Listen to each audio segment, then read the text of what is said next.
नमस्कार दोस्तों, बीता हुआ कल ये कहानी है भगवान गौतम बुद्ध की। चलिए सुनते हैं। बुद्ध भगवान एक गांव में उपदेश दे रहे थे। उन्होंने कहा कि हर किसी को धरती माता की तरह सहनशील तथा क्षमाशील होना चाहिए। क्रोध ऐसी आग है जिसमें क्रोध करने वाला दूसरों को जलाएगा तथा खुद भी जल जाएगा। सभा में सभी शांति से बुद्ध की वाणी सुन रहे थे, लेकिन वहाँ स्वभाव से ही अति क्रोधी एक ऐसा व्यक्ति भी बैठा हुआ था जिसे ये सारी बातें बेतुकी लग रही थी।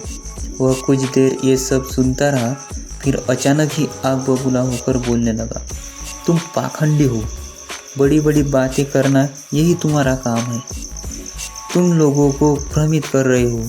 तुम्हारी ये बातें आज के समय में कोई मायने नहीं रखती। ऐसे कई कटु वचनों सुनकर भी बुद्ध शांत रहे। अपनी बातों से ना तो वह दुखी हुए, ना ही कोई प्रतिक्रिया की।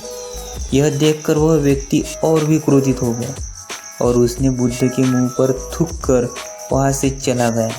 अगले दिन जब उस व्यक्ति को क्रोध शांत हुआ तो उसे अपने बुरे व्यवहार के कारण पछतावे की आग में जलने लगा और वह उन्हें ढूंढते हुए उसी स्थान पर पहुंचा। पर बुद्ध कहाँ मिलते।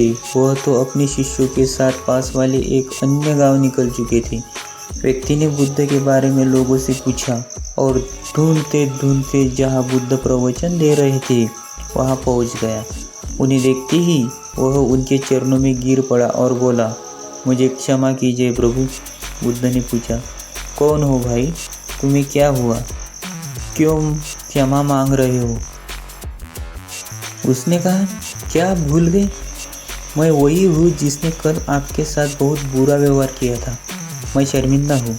मैं मेरे दुष्ट आचरण की क्षमा याचना करने आया हूँ। भगवान बुद्ध ने प्रेमपूर्वक कहा, बीता हुआ कल तो मैं वही छोड़कर आया गया और तुम अभी भी वही अटके हुए हो। तुम्हें अपनी गलती का आभास हो गया, तुमने पछतावा कर लिया। अब तुम निर्मल हो चुके हो। अब तुम आज में प्रवेश करो।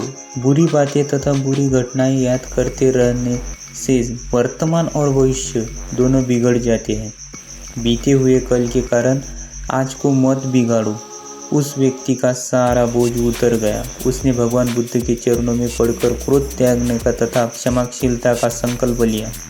बुद्ध ने उसके मस्तिष्क पर आशीष का हाथ रखा। उस दिन से उसमें परिवर्तन आ गया और उसके जीवन में सत्य, प्रेम व करुणा की धारा बहने लगी। मित्रों, बहुत बार हम भूत में की गई किसी गलती के बारे में सोचकर बार बार दुखी होते हैं और दुख को कोसते हैं। हमें ऐसा कभी नहीं करना चाहिए। गलती का बोध हो जाने पर हमें उसे कभी ना दोहराने का संकल्प लेना चाहिए और एक नई ऊर्जा के साथ वर्तमान को सुदृढ़ बनाना चाहिए।